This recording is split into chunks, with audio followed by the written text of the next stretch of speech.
Our most gracious Heavenly Father, we gather here today with grateful hearts, seeking guidance and wisdom as we come together for the betterment of our schools and our community. May our discussions be filled with understanding and our decisions reflect compassion and integrity. Grant us the clarity to listen, the courage to speak, and the unity to work together for the benefit of every student, family, and staff member that we serve. In your name we pray, amen.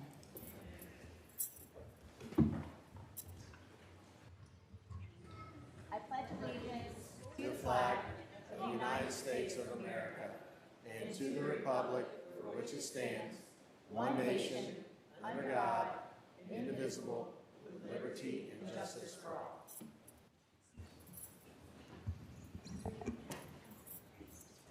All right, thank you all for being here. Welcome to the March 23rd, 2026 Dorchester District 2 Board of Trustees meeting.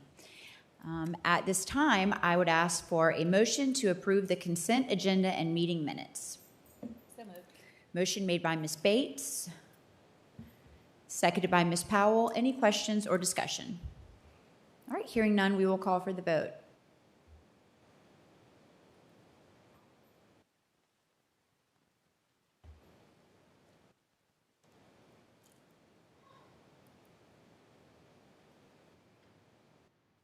Motion carries 7 in favor. All right. Looks like we have a great crowd here tonight for our district highlights. So at this time, we will welcome Mr. Brian Bohannon to the podium to some exciting news. Thank you, Dr. Wimberly, Mr. Doherty, board members. Tonight's district highlights celebrate excellence in the arts, student creativity connected to conservation, and athletic accomplishment. We'll begin with a group of students whose musical talent has earned recognition at the highest levels in our state. Each year, middle and high school students from across South Carolina audition for placement in the South Carolina Music Educators Association All-State Orchestra, a highly competitive process that recognizes the top student musicians in our state. This year, 6 students from across DD2 earned selection to this prestigious ensemble.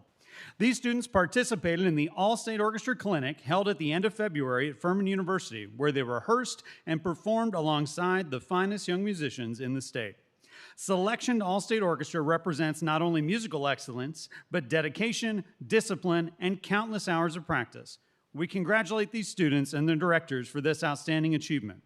We'd like to welcome up, if you see your name on the board, start coming this way, Thomas Harris from East Edisto, Miles Warowski from Rawlings Middle School of the Arts, Charles Byer from Fort Dorchester High School, Thomas Walters, Avery Ritchie, and Shiloh Pittman from Somerville High School.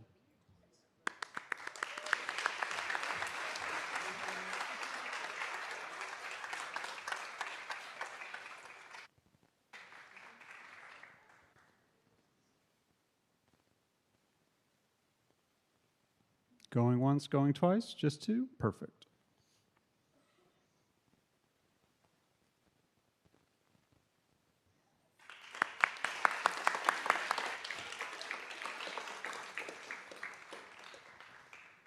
On February 6th, East Edisto Middle School made history in a truly remarkable way.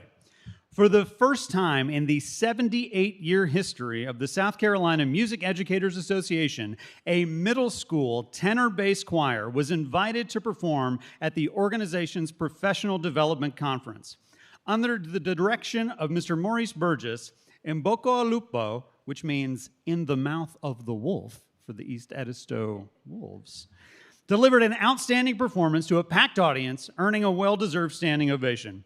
This recognition reflects not only the talent of these students, but the strength of music education in DD2 and the leadership of their director. We're incredibly proud of this historic accomplishment. Everybody, go.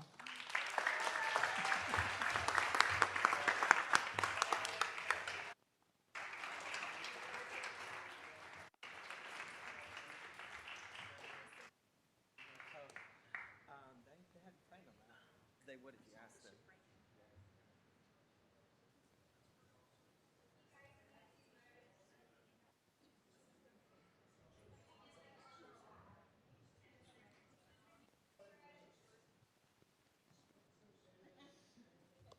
All right, moms, Miss Passmore is going to get her picture, and then she's going to get out of the way, and then you guys are all set, so make sure you get your pictures.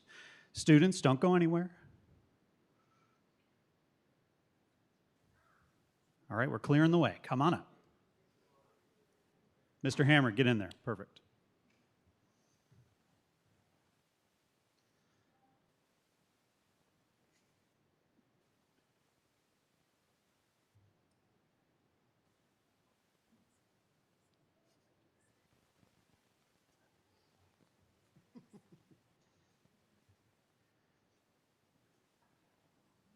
Students, you're doing great. Everybody got it? Oh, almost? Fantastic. All right.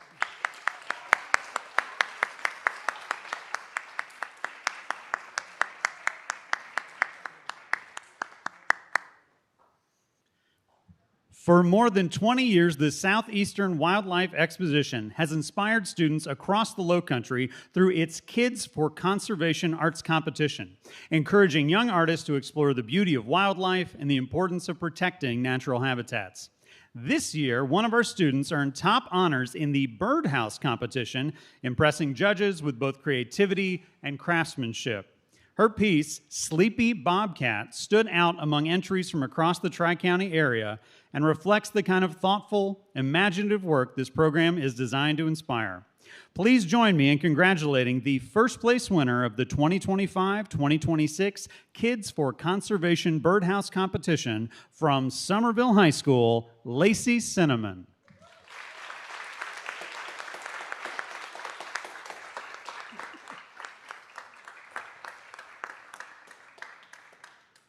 Accepting on Lacey's behalf. Okay, great. Miss Williams, accepting on Lacey's behalf. Thank you, Miss Williams.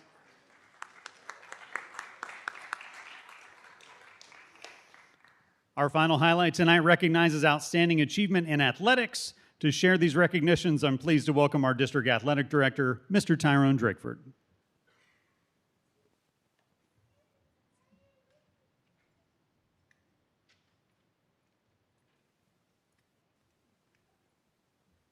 Good evening, everyone. Madam Chair, Superintendent, and Board.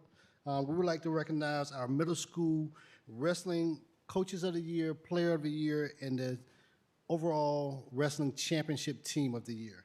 First of all, we want to start with the Atlantic Conference Coach of the Year, Mr. Julian Gibbs from Gregg Middle School.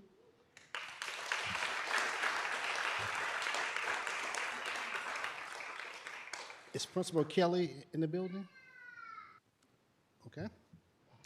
The Atlantic Conference Player of the Year is Zion Salmon from Oak Brook Middle School.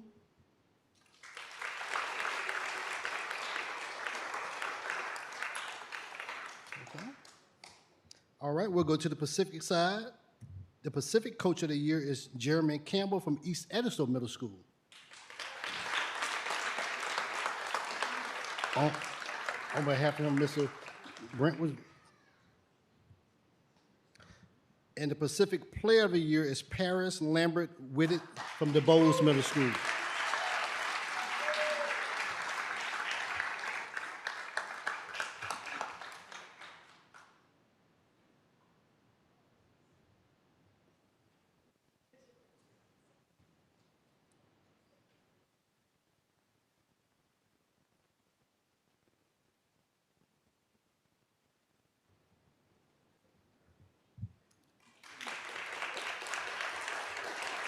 And now for the 2026 Middle School Wrestling Champions, DuBose Middle School, coached by Jermaine Graham, Eric Henderson, and Teddy Simmons. And players, please come forward.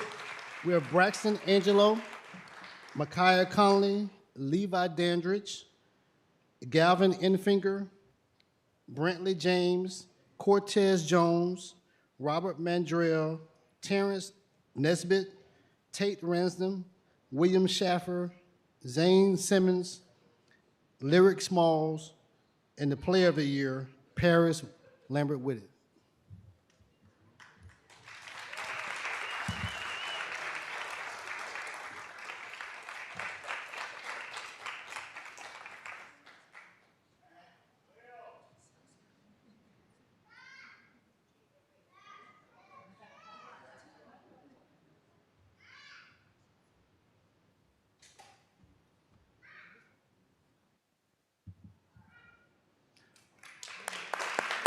One more round of applause for all the students in the room.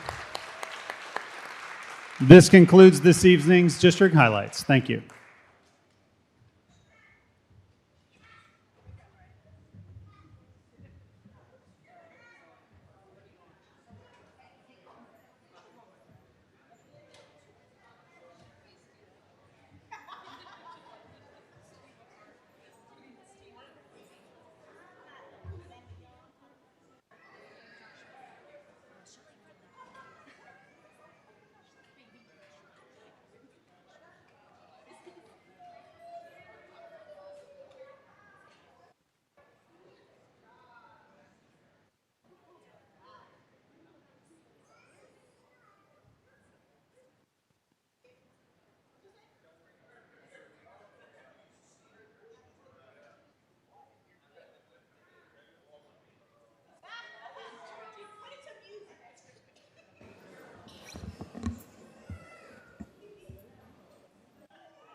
All right, at this time, we will continue with our agenda. The next item is our public comments on agenda items, and we do not have any this evening, so we will move into our board committee reports, and we will begin with policy. Ms. Bates. Thank you, Madam Chair. Policy Committee met prior to this at 4 p.m., so we'll have some new policies coming. But for today, we have two policies for second reading, and that's IHBG, homeschooling, and IJND, artificial intelligence, responsible use, and that's a new policy. And that's all I have. All right, thank you, Ms. Bates. These are coming out of committee, so we do not need a second. So at this time, I would ask if we have any comments or discussion or questions. All right, hearing none, we will call for the vote.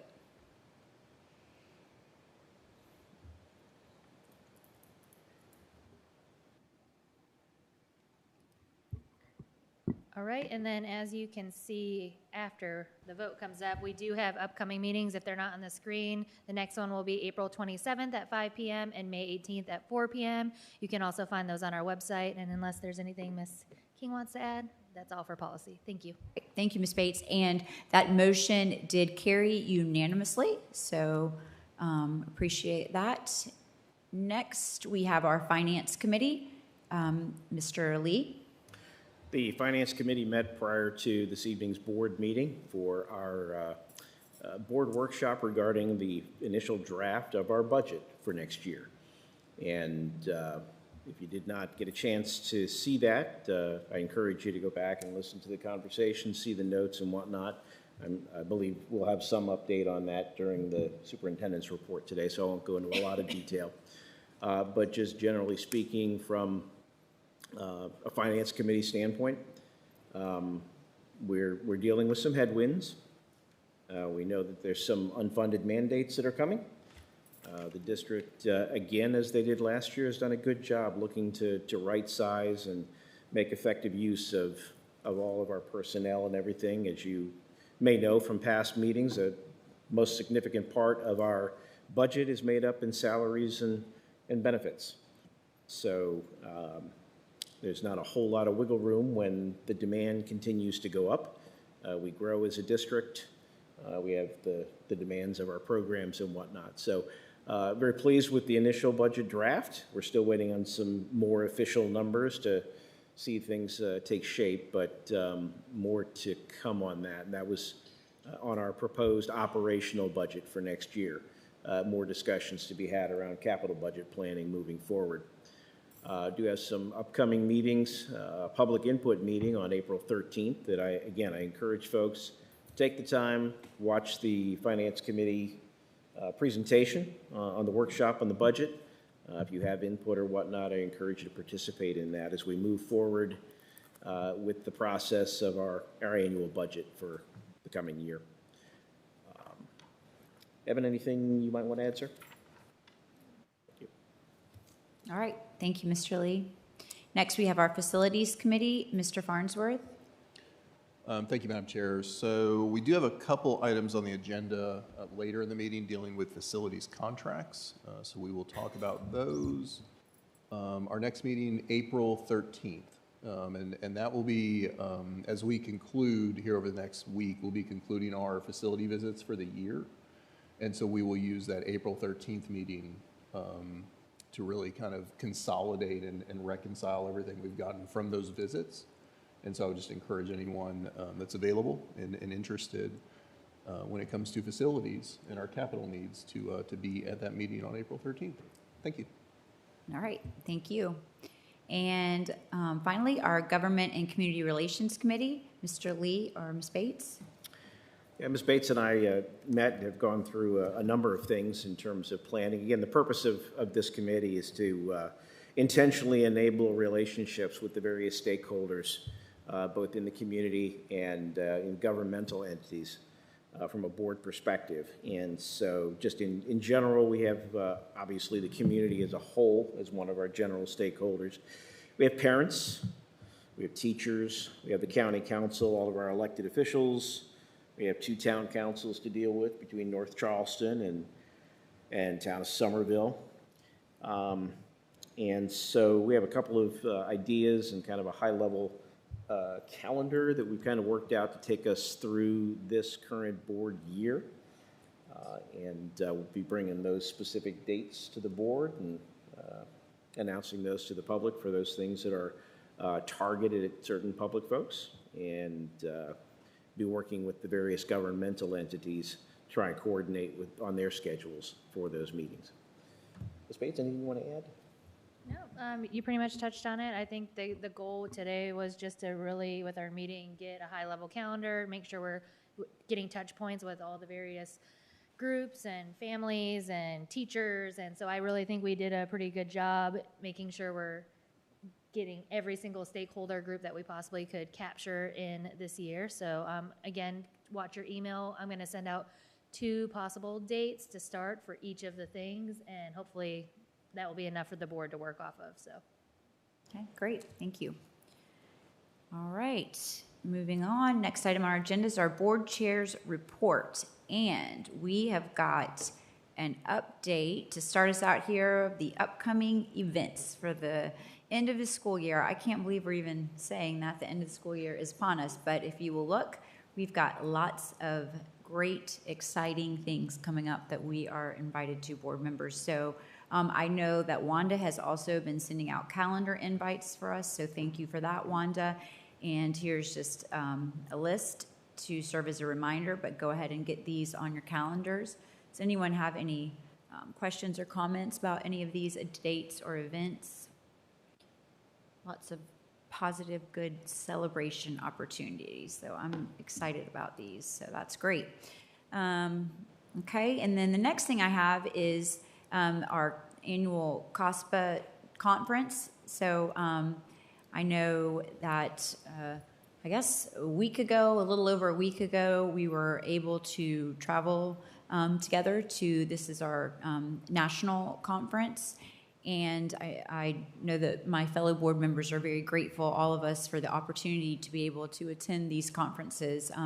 They really do provide a lot of good information, practical information that we can use to help us serve better. But I also want to take this time before we talk a little about the conference just to thank all my board members for making time in their schedules to go to the conference, because I know that can definitely sometimes be a little bit of a hard thing to work out in scheduling, and a sacrifice for yourself and your family. So thank you all for doing that, because I do think there is a lot of value in us spending that time together and really networking, working together, and learning from other boards across our state and country. So I really do appreciate your dedication. So thank you all for that. So at this time, if anyone has anything they would like to share about the conference, we'd love to hear your feedback. So I did write a little something. Attending this conference was really eye-opening, but it was also affirming. I learned more about AI and its rapid evolution, but I'm especially proud of where our district stands, proactively addressing, utilizing, and continuously adapting as it changes daily. I was also inspired by a grieving father and his family's journey to turn the unimaginable loss into a meaningful legislation that will protect children and families across our state. And finally, I'm just really grateful to serve alongside such dedicated colleagues. While we may not always agree, we engage in respectful and thoughtful conversations and genuinely enjoy the time that we spend together.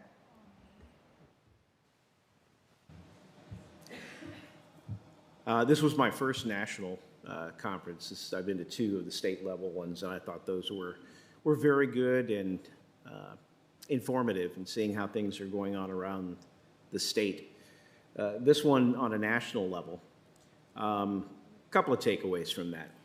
First and foremost, as you can see here in front of me, peer pressure is real. And my colleagues insisted that I participate in one of the activities. So there you have the Derby in front of you there. The conference was in Louisville, for those who wondered. Secondly, naturally, I kind of tended towards most of the breakout sessions that were related to legal, regulatory, and finance. And as challenging as this position can be, I'm now 1.5 years into this particular board. I am grateful for the challenges that I face 1.5 years into this board here in DD2.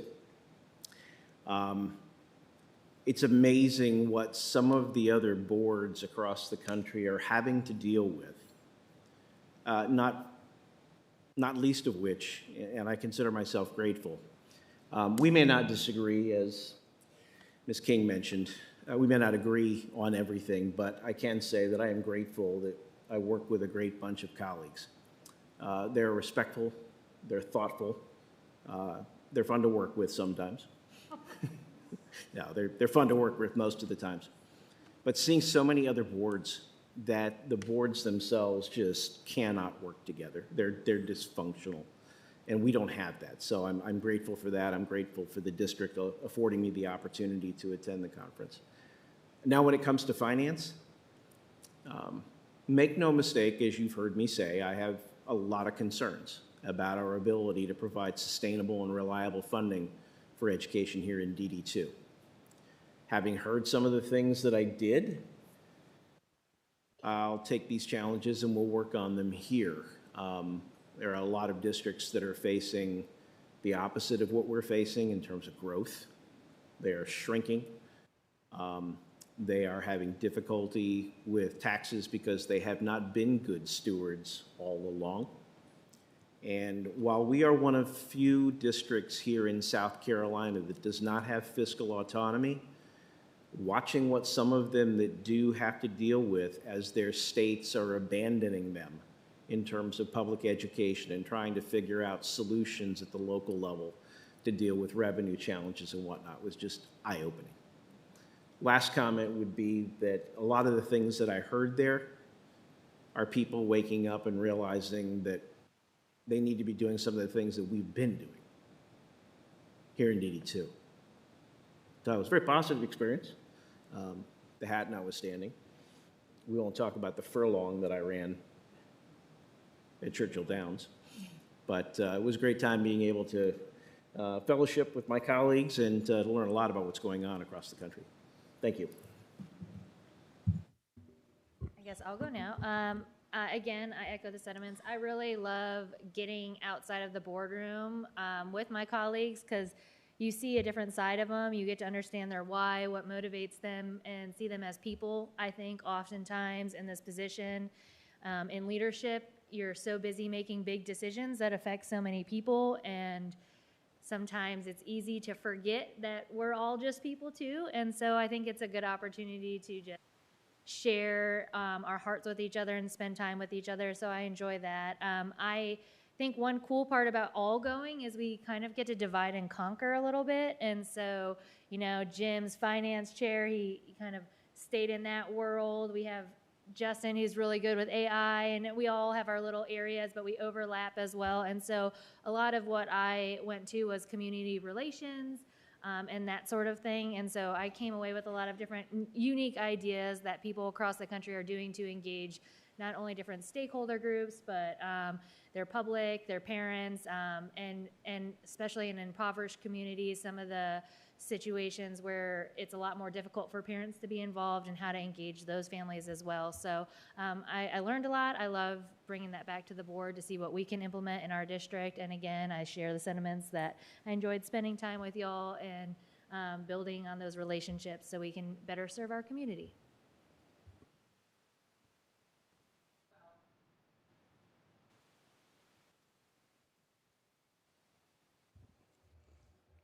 Okay. I always enjoy traveling with this group. They have a tendency to look at me as the grandmother, so they take care of me. And so I appreciate that greatly. We do have fun. And I think I want to step back to our state conference that we had. I wasn't here to speak on that, but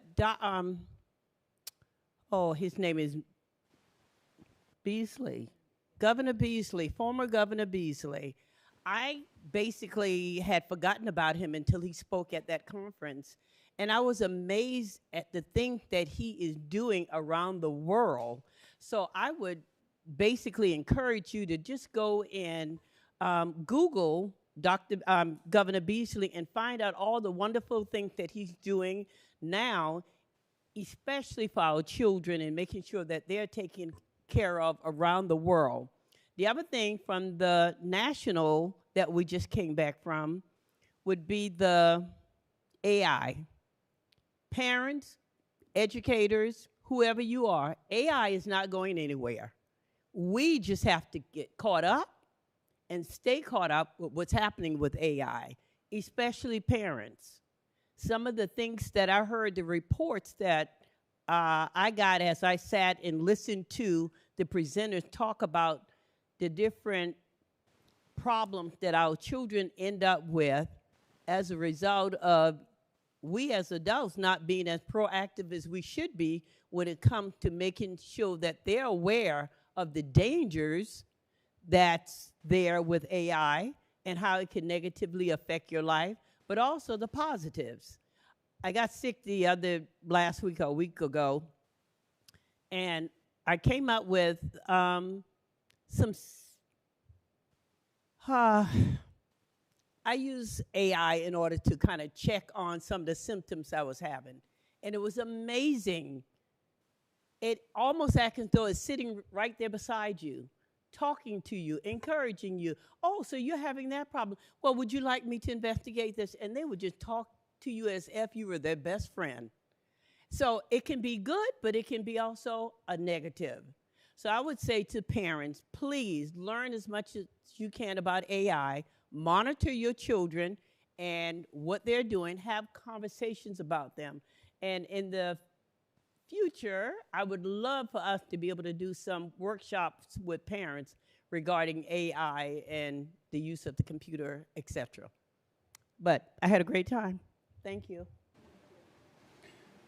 Yes, I'll start, and as I always do, I want to be just tell everyone how appreciative I am and very thankful for the opportunity to attend these types of conferences. Very, very, very important in the work that we do as a school board to understand not only on a local level but a state level, and then looking out to a national level, what's happening in our schools and in the education space.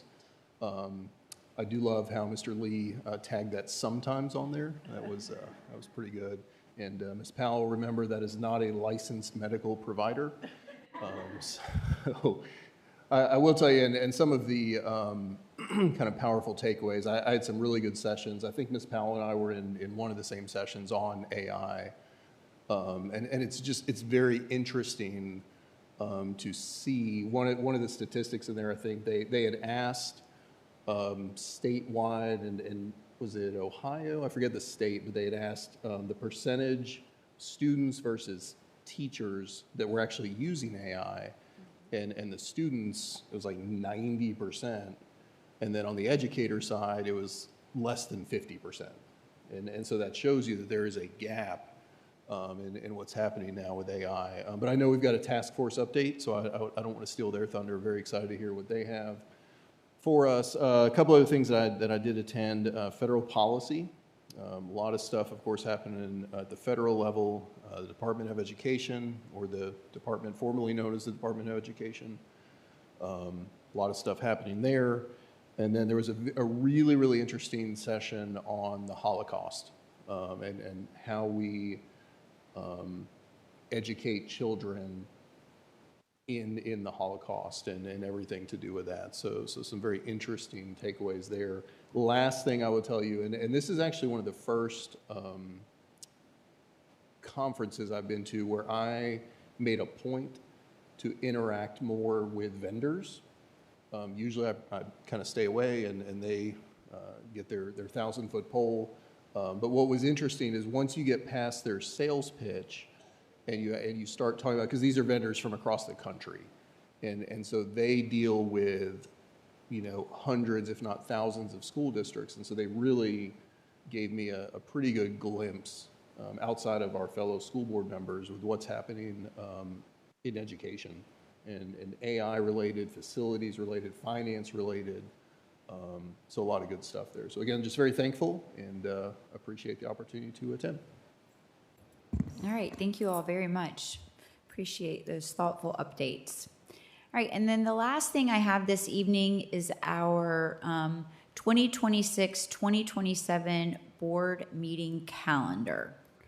So that was included in our packets. So hopefully everyone had an opportunity to look at that. So at this time, I'm going to ask for a motion to approve the 2026-2027 board meeting date calendar as presented.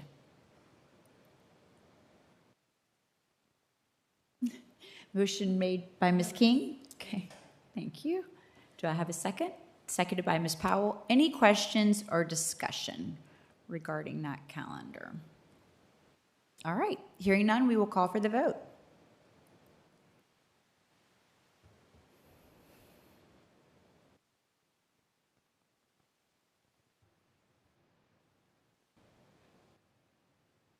Motion carries 7 in favor. All right, that concludes the board chair's report for this evening. The next item on our agenda is our superintendent's report.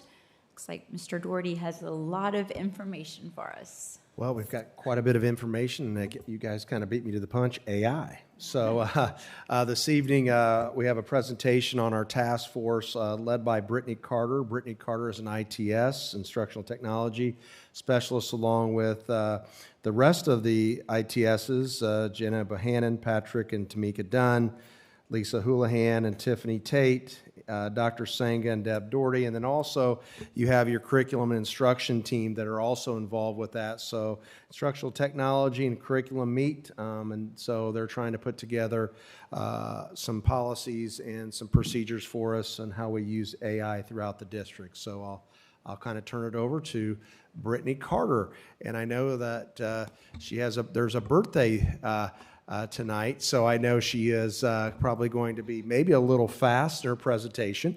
But anyway, we'll introduce to you Brittany Carter, who is an instructional technology specialist for us. So.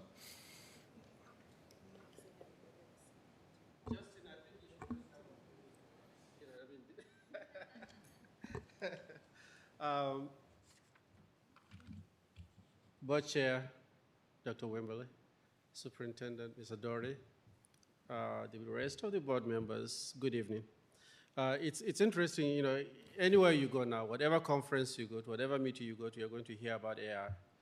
And for DD2, I've had a lot of people, and I think I've talked to Justin about this, where people say we're behind. And I say, well, let them tell me what exactly that means. And I don't know, because people have not been able to tell me yet, because it's an evolving field. It's a field that we're still trying to understand. But one thing we have done at DD2 is to try as much as possible to streamline, make sure everything that we do is calculated towards students' achievement. And so we established this task force, and so what we did was we had a lot of people. We invited, we had about 70 people as members of the team. We subdivided those into different groups. And so let me just introduce a few people. I know Mr. Doherty already mentioned some names. I want them to stand so you can see. These are my backdoor people who actually do the hard work when the task force meets and comes up with ideas. They synthesize that idea and try to make sense out of it. And let's see, Jenna Jenna, please stand up. We have, Tamika is not here. Tamika is back home with a sick child, so she's not here with us. Tiffany, Lisa, and Patrick. And then, of course, like I said, Tamika is not here. And then the 6th ITS. By the way, these are the ITSs that we approved for DD2. And they're doing a great job. And this is one of the jobs they're doing for us. Thank you very much. This is one of the jobs that they're doing for us. Again, so tonight, we're not going to give you kind of a comprehensive report. What we're going to tell you is what we have been doing and how the strategy that we are taking towards getting something that is workable at DD2 without compromising our student strategy, without compromising who we are as a system. So here is the person of the hour. She has been working behind the scene more than anyone else. Here we go. All right. Good evening. All right, so I'm going to share with you an overview of what the task force has been working on. We'll talk about where we've been, where we are now, and where we're headed. All right. So as we began this work, it was crucial that AI did not exist separately from who we are as a district. Everything we've done has been grounded in our mission, vision, and core values, assuring that AI supports relationships, rigor, and relevance, and helps every student reach their full potential. This work has been collaborative from the start, bringing together voices across the district, including teachers and administrators from elementary, middle, and high school, and district staff. And in our last task force meeting, we had a few board members there as well.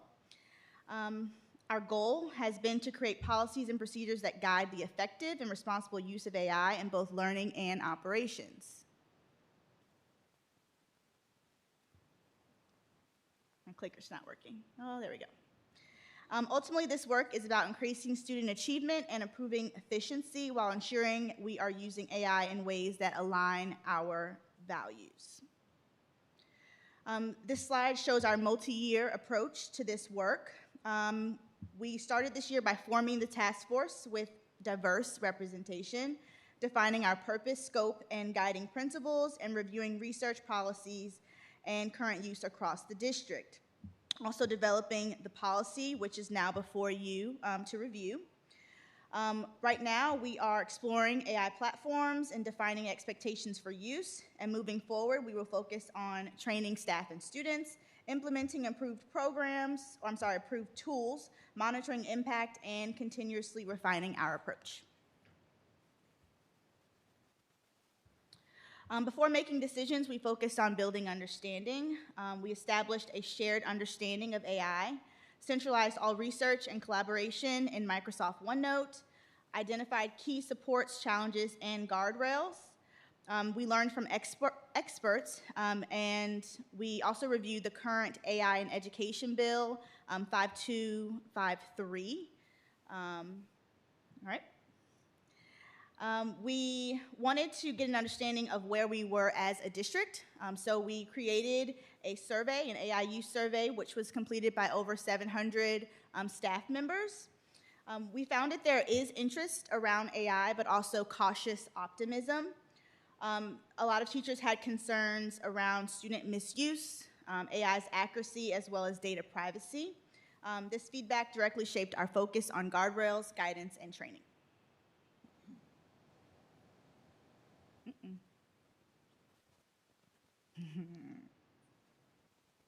All right. Along with that, after the survey, the task force created these two documents that were given to teachers. These documents focus on responsible use, protecting student data, maintaining instructional integrity. They provide teachers with clear, actionable expectations for using AI in the classroom. At our last task force meeting, we had a work session where we met all day.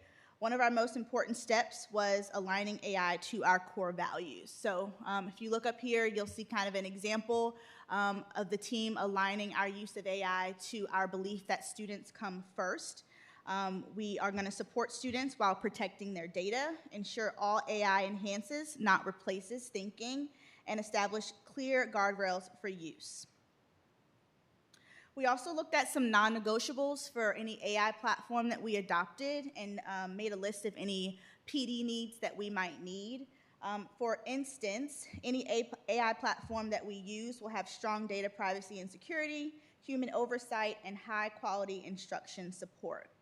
At the same time, we had to identify those key professional learning needs, which include AI literacy, instructional use, and teaching students to use AI responsibly.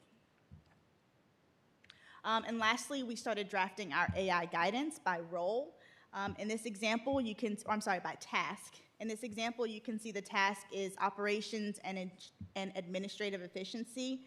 And so we talked about how AI could be used to support drafting documents, organizing data, planning and communication, but also with clear guardrails, especially around data privacy and human review. And I do want to just note that the images that you see up here are all works in progress. They are not final. All right, so our next steps. Looking ahead, our work is focused on implementation, continuing the policy approval process, finalizing district guidance, designing professional development for staff, students, and families, continuing to evaluate AI platforms, and preparing for a supported rollout. We will also continue in gathering feedback to ensure clarity and consistency across the district. At the end of the day, our goal is to use AI to enhance and not replace thinking and learning. We are committed to doing this work thoughtfully, responsibly, and in alignment with our district values, always keeping students at the center.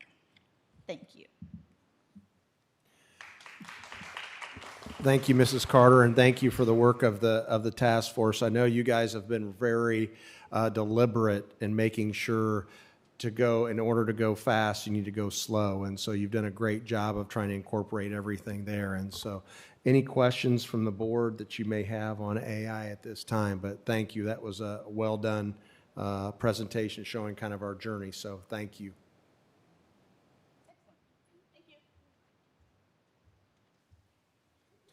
Okay, moving on to the next one is our next presentation will be Mrs. Barker, and she's going to talk to you a little bit about that we talked about in our finance committee about a possibility of having an elementary alternative education for elementary students for next year. And so that was part of our kind of our budget and one of our priorities. And so I know Mrs. Barker has taken a visit along with Carrie Ball to Aiken to see this program a couple years ago, and so now it's kind of back on the forefront because of behaviors. And I know she has worked with Mrs. Farnsworth, Carrie Ball Hodge, Dr. Wilson, David Walker of Special Ed, Matt Moschel of MTSS, and then Gayla Mercer-Brown of our guidance department. So I know they have worked very hard on this project. So I'll turn it over to Mrs. Barker. Thank you. Good evening. Thank you for having me. As Mr. Doherty said, I am just the spokesperson. There is a large team and a growing team that is working on this. So I am just here tonight to share some information about our current planning as we move towards the possibility of an elementary alternative program in Dorchester 2. As Mr. Doherty said, we really started this maybe 2 years ago. We saw a need and started looking at other programs across the state. So we've had a couple of different teams that have visited a model in Aiken, and we have some of these team members that are visiting a program in Rock Hill coming up. So gathering all of that information and putting it into the Just Right Fit for DD2. So the purpose really is to provide a structured and therapeutic program for students that exhibit those significant behavior challenges across the elementary level. We know that we have RISE to meet the needs of our secondary students, and we don't have a model to really keep kids in school for our elementary students. So the program would focus on behavior instruction to remediate those needs that those students are exhibiting, that we're not able to meet those needs in a typical school setting. So along with that behavior intervention and instruction, though, we're also focusing highly on that academic needs. So we want to ensure that same level of academic rigor that they're getting in a base school would continue in their placement at the alternative program, while also meeting those behavior needs, emotional needs, and really the ultimate goal is to reintegrate back into their base school successfully and then need less support moving forward. So the target population would be kindergarten through 5th grade. So our goal is to be able to offer the program for students at every grade level.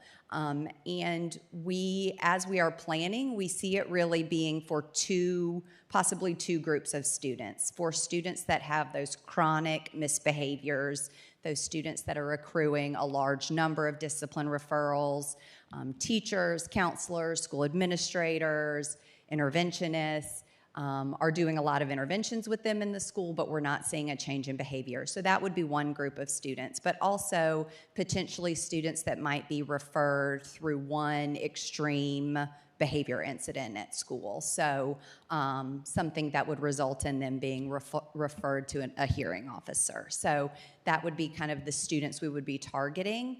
And again, a student could be recommended for the alternative program through a hearing officer or through a district team that would look at the needs and the interventions for each student.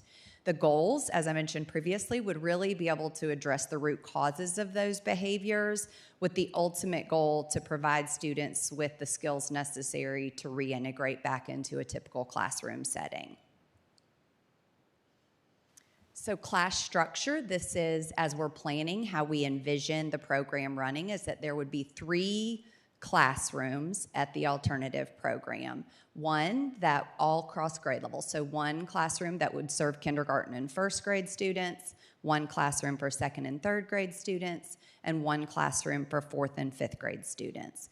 Each of those classes would be limited to 10 students so that way we can provide the support and the instruction for their behavior needs as well as meeting the needs of their academic so that they continue on their current academic path.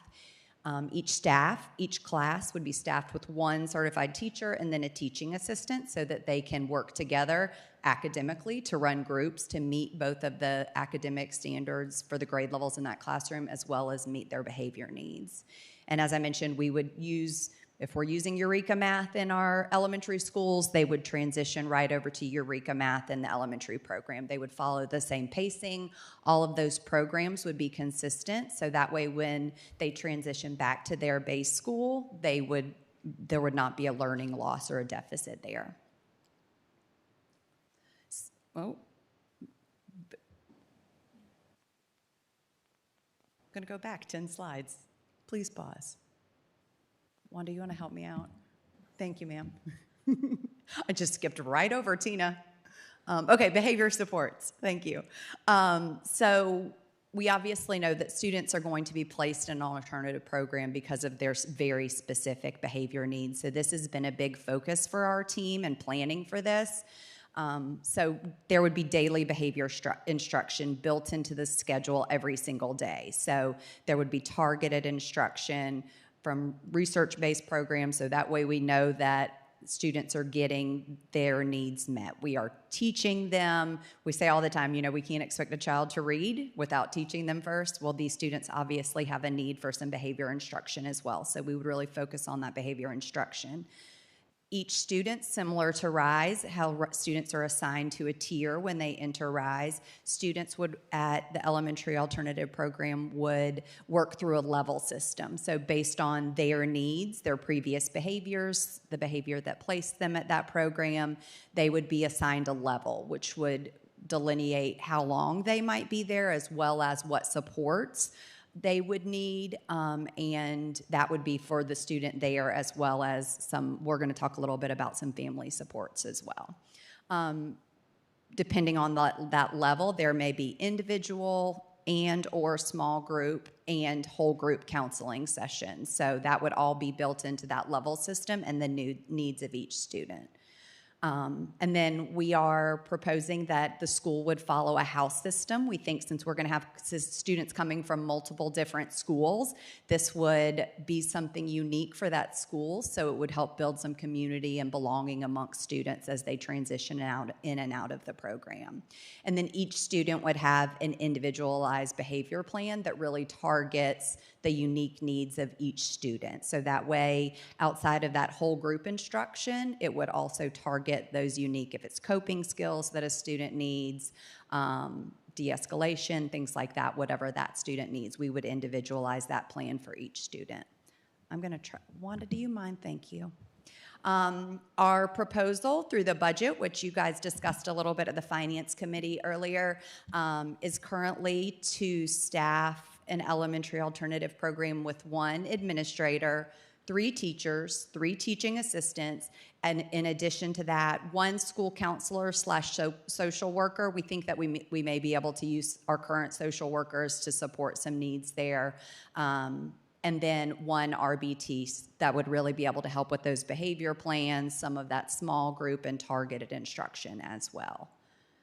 And then just some other information that we feel like is important for you to know as you're thinking about this and making decisions for next year, and also that we are busy planning through, is we realize for these students that there's also, we want to engage their families. So there will be parent workshops, and if a student is working through the alternative program, then there would be that engagement piece so that we can really form a partnership that we think will help the student be successful while placed at the alternative program, but then also providing that additional support as they transition back to their base school. So some shared work together with the families while in the alternative program, and then also as they move back.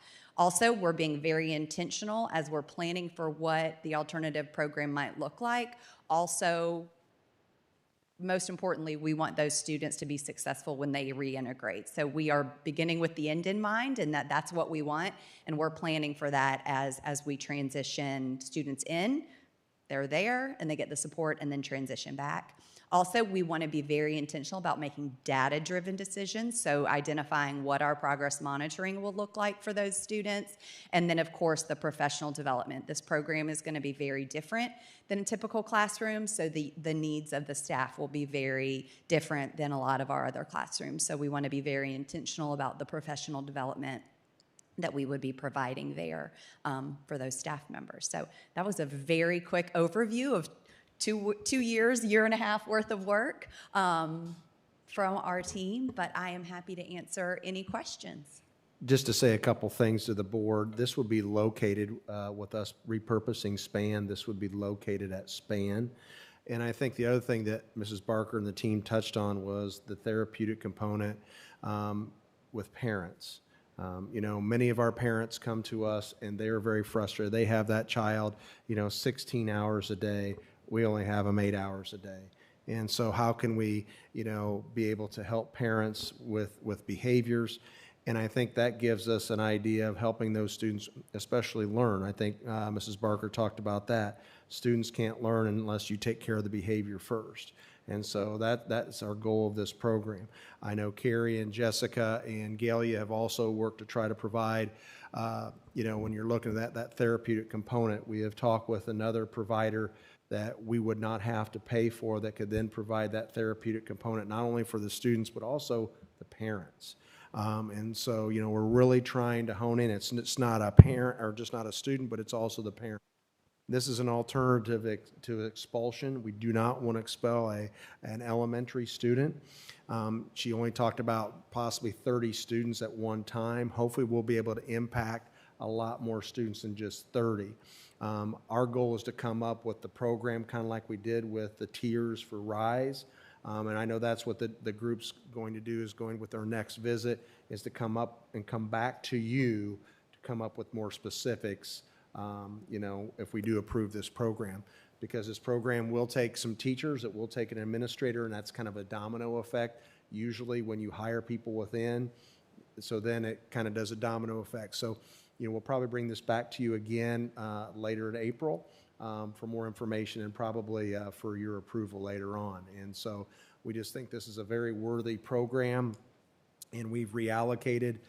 We've right-sized the district where we feel like we're able to pay for this program by what we've been able to do. It's very important for us, for these student behaviors, to take care of it, and I really appreciate the work that they have done. And this has been something we've talked about for years. Now we'll have a K through 12 approach. Now we're addressing the elementary because we've done the middle school. So I know we're very excited about it as a team to be able to have this opportunity for our students, because if we can get these students at an early age, we won't see those behaviors later on in the middle school and high schools, we're hoping. So again, thank you to the team, and I'll leave this open for any questions for the board. So sorry, thank you. Yes, I did have one question. Well, it might end up being more than one, but bottom line is, so parental participation is mandatory. Okay. And we actually discussed that today. When a student would be placed in the alternative program, there would be an intake meeting with the parents, just like similar to RISE, discuss previous behaviors, what level they're going to be on, and what the level of parent engagement is for each specific student based on the previous behavior, the support that student needs. Yes, ma'am. Okay, and so technically, and this is not a negative against parents or anything like that, but sometimes the way in which they may engage with their child whenever there's a misbehavior sometimes suggest to the child that's the correct way to respond back to someone that has said or done something to them.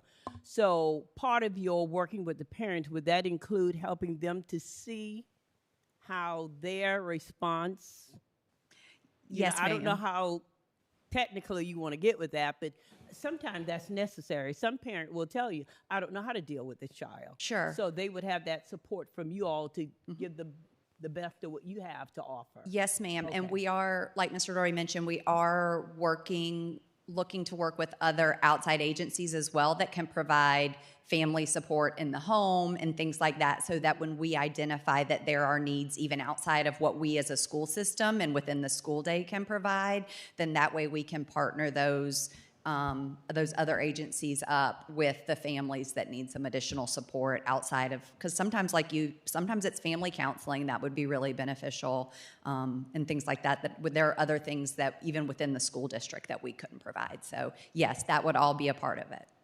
Well, I'm excited to know that we're looking at doing this, because as soon as we can help to basically correct those behaviors, the more beneficial it'll be to the students as well as to the home school community. So thank you so much for investigating and starting this. Yes, ma'am. And the one thing to add too is, you're talking about parent support. We have a lot of grandparents raising children in the district, and so giving them some more support, because they don't have some of the tools in their toolbox to help out with some of these behaviors. And I think again, trying to make sure we're providing all of the support we can with a lot of these people trying to help raise children here this day and age.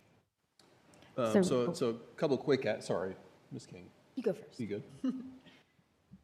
Couple quick aspects, and I look at it from the vantage of support and resources, right? I think our goal, I would argue that probably nobody relishes the fact that we have to have this type of program at the elementary school, but I do think it's imperative and it's important, because you look at what's available, say, at our elementary schools today, the resources, the supports, if we have repeat offenders, when you have behavior that is extreme, that goes above and beyond what we're really capable of handling at the local school level.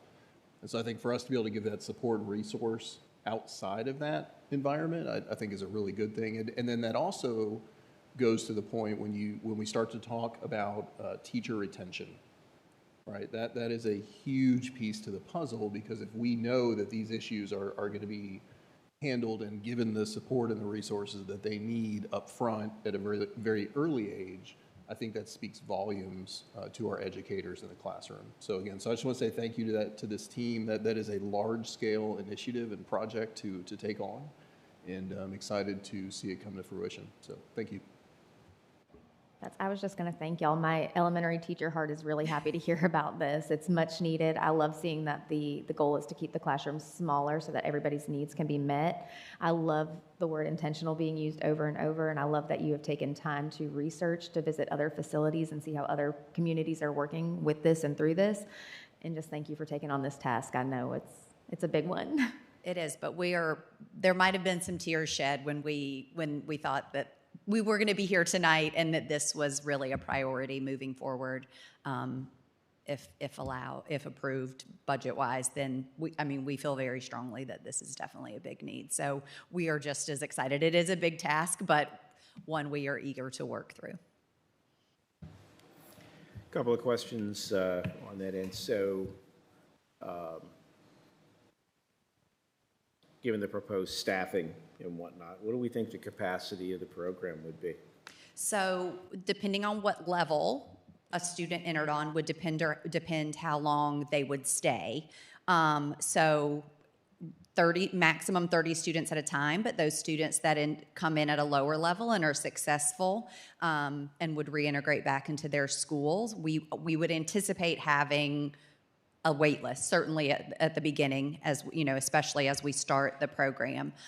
So as the minute we had a spot, the minute a student reintegrated back to their base school, then we would fill that spot. So it's hard to answer that without knowing all 30 could enter on the lowest level or all 30 could enter on the highest level. But we anticipate having a waiting list, especially with that district team. We'll review data regularly, so that way we know when a student is ready to be placed. And also, on the flip side of that, we didn't go too much into that, but working with school teams for those students that are on the waiting list so that we can continue to support those school teams while we're working through a waiting list.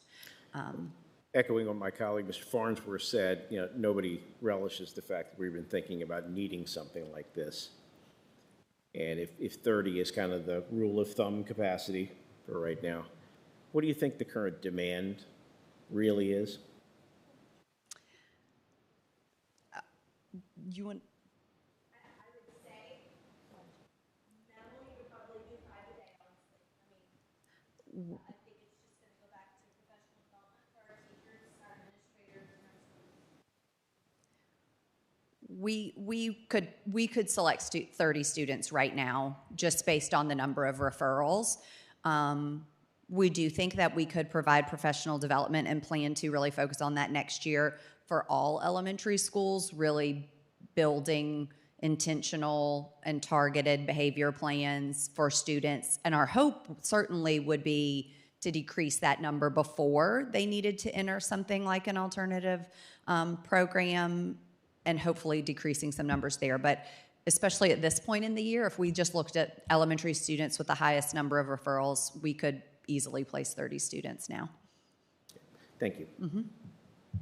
Is that distributed evenly throughout grade levels, or do you see it higher at certain areas in elementary? I would say it changes throughout the year. At the beginning of the year, our younger children are much higher, especially those that don't have much experience being in school, following a schedule, things like that. As the year goes on, we see our upper elementary numbers going up as well. And hopefully, I know one of the programs that we visited in Aiken, that was feedback that they hear, is that they plan for a higher number of kindergartners at the beginning of the year and then kind of stagger off and kind of shift up to serving some older kids later in the year, because if they were really able to meet those needs early, then there was less of a demand for that group later in the year.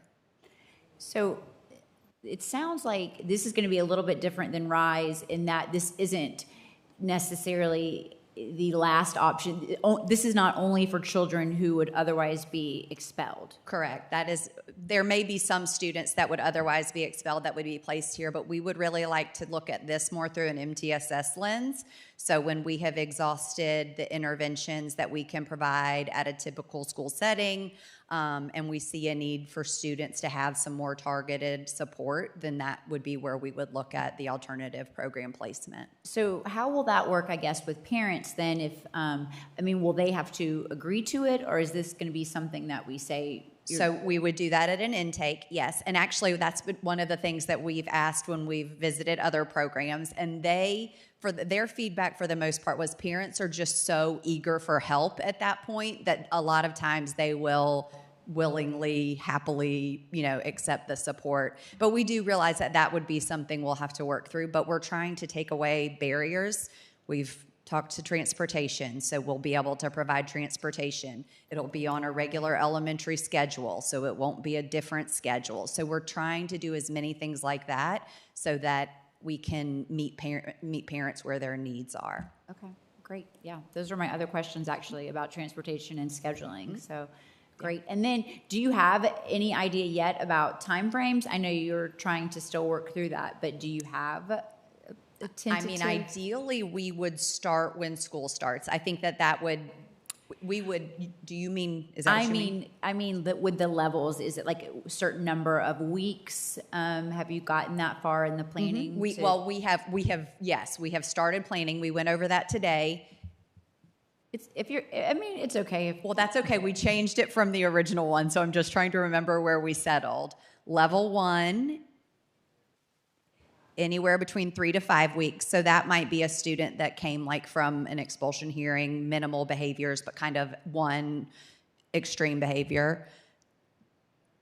Level 2 is 3 to 6, and then they move to level 1 and go the 3 to 5. And then the next level is 3 to 7 weeks. So then they work up. And then we said maximum amount of time would be 18 weeks long. So that if after, that's a semester basically, but if they came in October, they could stay for 18 weeks, because we feel like if we're being really targeted and providing a high level of support, if a student isn't able to be successful moving through each level after that much time, then we would want to look at additional supports outside of this that a student may need.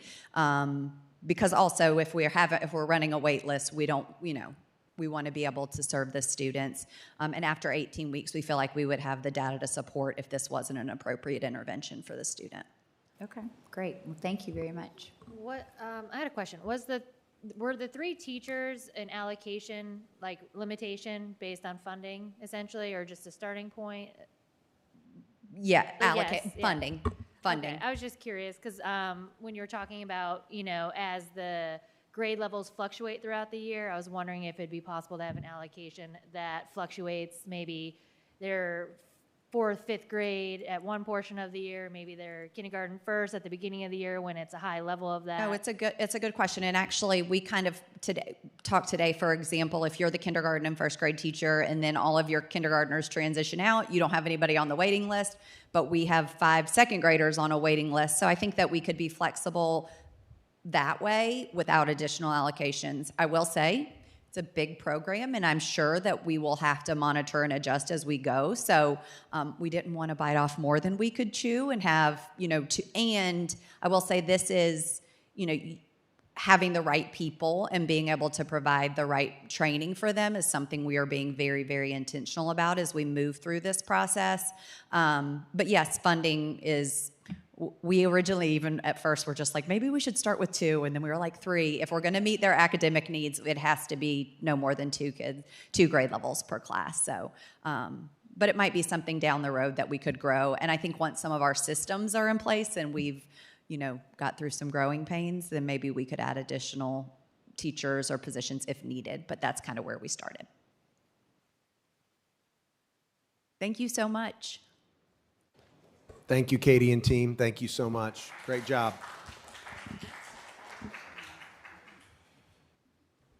Okay, now we'll bring up finance. So again, how we're going to fund this program. And so Ms. Meunier will come up and talk a little bit about that and through our finance. And so thank you, Tina. Good evening, Madam Chair, board members, and Mr. Doherty. The information for this evening that the finance team has prepared is for the month of February and year-to-date through February 2026. We're already 8 months into our fiscal year. Wow. That time's moving very quickly.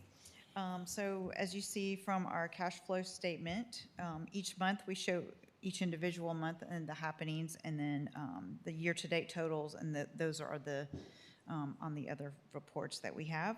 So for the month of February, our revenues were 17.5 million.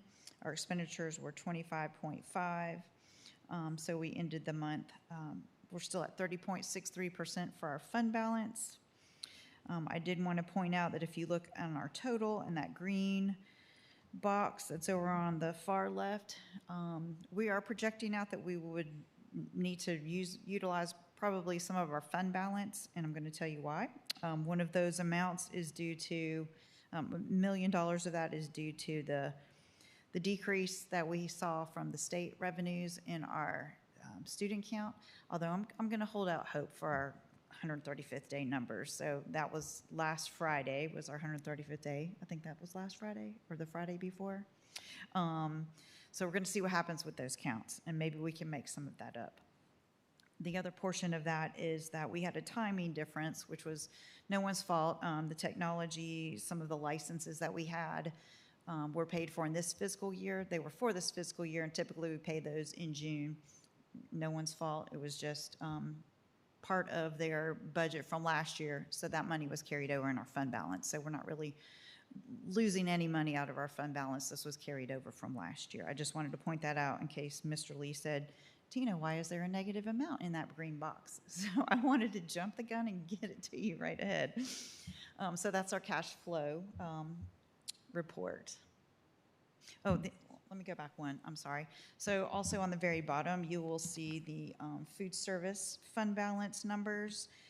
Again, it shows a negative amount, but there's timing differences between when we receive our bill from Aramark and when it's actually paid. So this was for last month, which you can see there was a huge positive number. We never look for running a high positive amount in that fund, so we're not looking to be money makers. So our expenditures for that were a month behind. We'll still end in the year on a good note for that fund balance in food service, as well as for the general fund. I didn't point out that we'll still be well within the 18% that the board has approved for the fund balance for general fund. We're projecting 21% that will be at the end of the year. So now our year-to-date general fund balance sheet through February. Our total assets are $100.5 million, and I will say my error, the $9.7 million of those total assets should have been on the next line. That is money that is due from other funds, and one of the main funds that we were to receive money back was from our TIF fund, from our Oak Brook Elementary and our Oak Brook Middle building additions for the Dorchester County TIF project that we were in. We did receive those monies in March. It is just not reflected here. So that number will go down next month, but we are still well within our total assets, close to our last year with our comparison from 2025. Total liabilities were at $8.6 million. Again, very close to last year. And then our total fund balance is $91.9 million to balance us out at the 100.5. So the next report is our schedule of revenues, expenditures, and fund balance. Our total revenues year to date through February are at $209.7 million. I didn't really have anything exciting to point out there, except that I think we've pointed out there are other local sources included an insurance reimbursement for $360,000, which was not anticipated, so that looks like we're higher in our budget. We're at a negative 34%, which means we received all of our budgeted amount that we anticipated because of that insurance proceeds.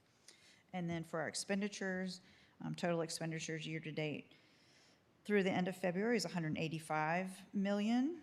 We're at 38%, and it's a little bit different from last year at the 39%, and just because, as I said, the timing of those licenses that were just 1 month off that we used our money in from last year and this year. Our next set of reports are the comparisons over the past 3 years of our local revenue, state revenue, and other revenue. Our budget is 300 million this year. We have spent 209 million. We've received 209.7 million. We're right in line with last year.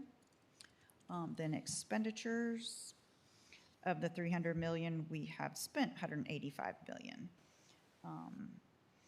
And even though we have spent more dollars, the percentage of our budget is actually right in target, 61%, as the 3-year comparison, 60%, 70% this year as compared to 71% over the past 3 years. So we're really right on target with our budget for revenues and expenditures. And the last report that we're showing is our fund balance projection. And again, we'll be within the 18% at 21% for our projected fund balance at the end of the year. So those were our year-to-date reports. We didn't plan on talking about the budget this time on the budget presentation, but we can talk about anything. I think Mr. Doherty had said something about discussing the elementary alternative. So that was one of the budget priorities that we had discussed this evening in the Finance Committee. It was the very first slide that showed underneath the mandates as one of the district priorities. So those positions that Ms. Barker was just discussing are included in those district priority amounts. And if anyone has any questions, I'd be happy to answer. Thank you, Ms. Meunier. Thank you. Our next item on the agenda is 7D, and that is the award of the contract for Sand Hill Elementary School for HVAC controls, and that's in your board packet. All right, thank you, Mr. Doherty. Board members, at this time, I'd ask for a motion to approve the award of contract for the Sand Hill Elementary School HVAC control as presented. So moved. Motion made by Mr. Lee, seconded by Mr. Farnsworth. Any questions or discussion? Hearing none, we will call for the vote.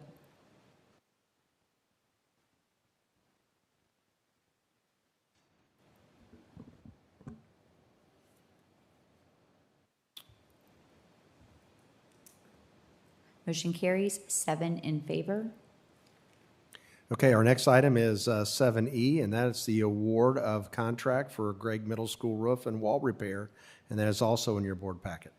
All right, at this time, I'd ask for a motion to award the contract for Gregg Middle School roof and wall repair as presented. Motion made by Ms. Bates, seconded by Mr. Farnsworth. Any questions or discussion? All right, hearing none, we'll call for the vote.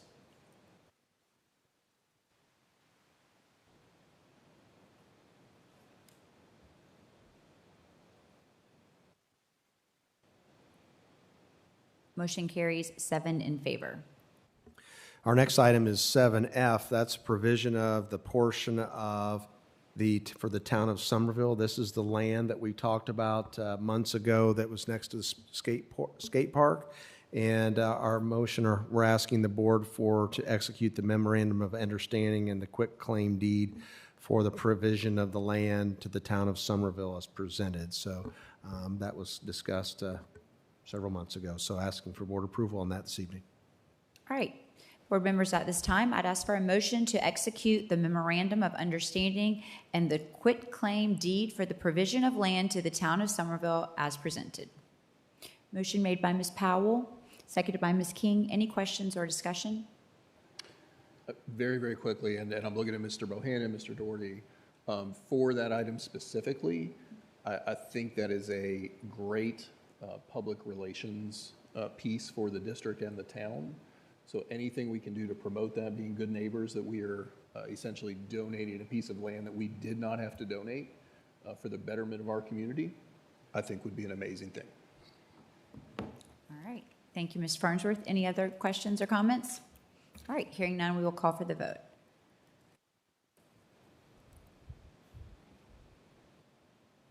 Motion carries 7 in favor. Yes, item 7G, that is our personnel report, and asking the board's approval of the personnel recommendations as presented. All right, board members, this was included in our packet. Is everyone okay to proceed in open session? All right, then at this time, I would ask for a motion to approve the personnel recommendations as presented. So moved. Motion made by Ms. Bates, seconded by Ms. King. Any questions or discussion? Hearing none, we will call for the vote.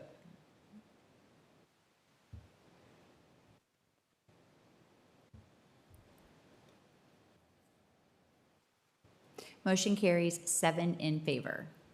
And our last item on the superintendent's report is 7H, student enrollment recommendations. So asking the board, it's in your board packet for approval of the student enrollment recommendations. All right, board members, is everyone okay to proceed in the open session? All right, at this time, I'd ask for a motion to approve the student enrollment requests as presented. So moved. Motion made by Ms. Bates, seconded by Ms. King. Any questions or discussion? Hearing none, we will call for the vote.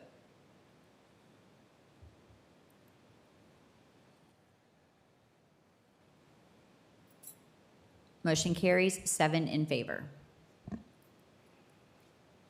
Okay, thank you, Thank Dr. you. Wimberly and the board. That's all I have this evening. All right, thank you very much. Next item on our agenda this evening is our public comments on non-agenda items, and we have one, Mr. Jason Brockert.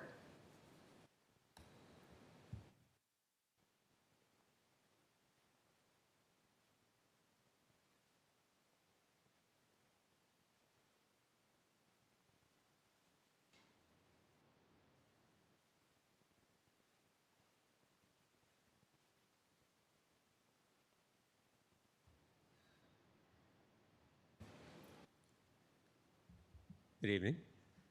I've heard a lot about communication tonight. It's actually been some really good stuff about communication.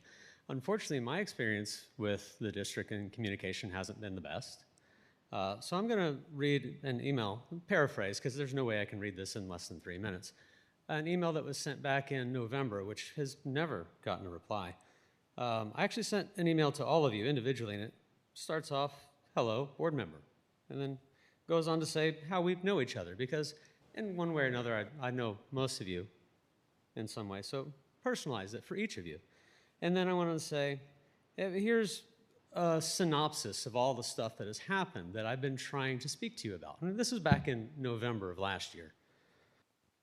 And at the board meeting that happened that evening, there was an incident out front. And I was called a bully, and I challenged that definition and had it challenged back to me. So then I responded because I said, I will define bullying, what it means, and how I am not bullying you because I'm advocating. So I did. I sent the definition of bullying as it pertains to stopbullying.gov and the CDC and the American Psychological Association. By the way, I'm paraphrasing because you've all already had this. You've had months to read it. And the challenge was, please respond to this and let me know how I'm misunderstanding this, because I'm trying to communicate and understand why I am being called a bully. Because I don't know if anyone understands how that affects me personally, being called a bully. Now, after that, I went ahead and forwarded it to a few other board members so that they could read and maybe argue that whether or not I am advocating or bullying. No response. So then, a couple weeks later, I poked it again and said, hey, would anybody like to talk to me about this? No response. So then I added some more, and I just said, can we please have a meeting at some point? That was in December. No response. And then in January, I sent it to all of you. Take a guess at the response. Yeah, I never got one. So we talk about working with parents, and I've been here as a parent trying to work with you for years, quite literally years at this podium. And I'm not asking for tennis courts to be refurbished. It's a little bit more important than that. I hope you all can figure out how to prioritize and maybe respond to some emails every now and then. Good night. Thank you, Mr. Brockert. All right, board members, at this time, I would ask for a motion to convene into executive session for personnel-related matters. Motion made by Ms. Powell. Seconded by Mr. Lee. Any questions or discussion? Okay, hearing none, we will call for the vote.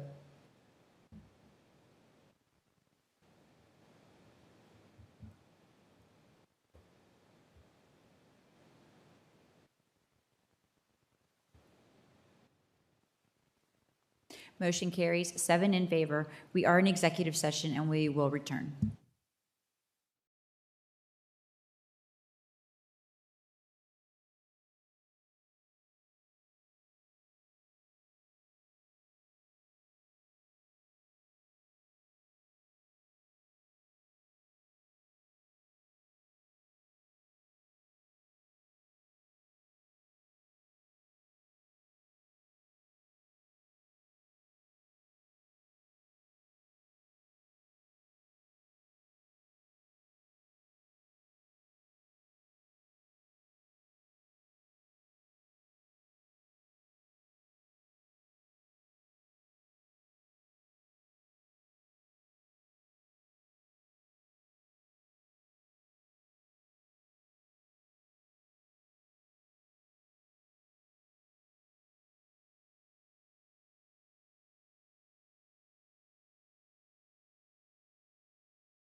At this time, I would ask for a motion to return to open session. Motion made by Ms. Powell, Second. seconded by Ms. Bates. Any questions or discussion? Hearing none, we will call for the vote.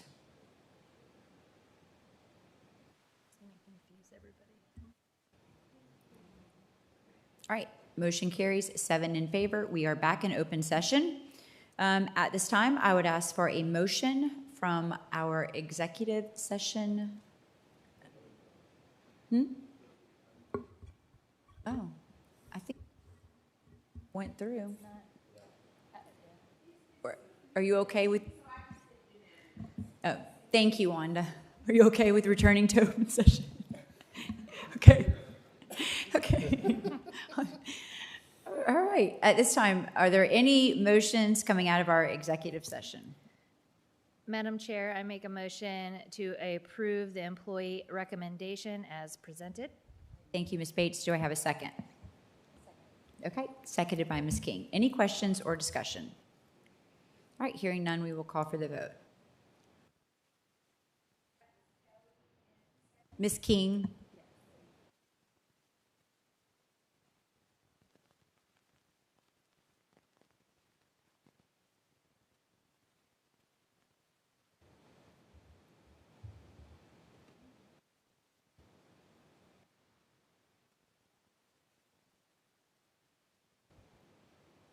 Motion carries 7 in favor.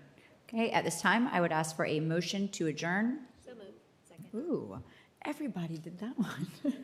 Motion made by Mr. Lee, seconded by Ms. Bates. Any questions or discussion? Hearing none, we will call for the vote.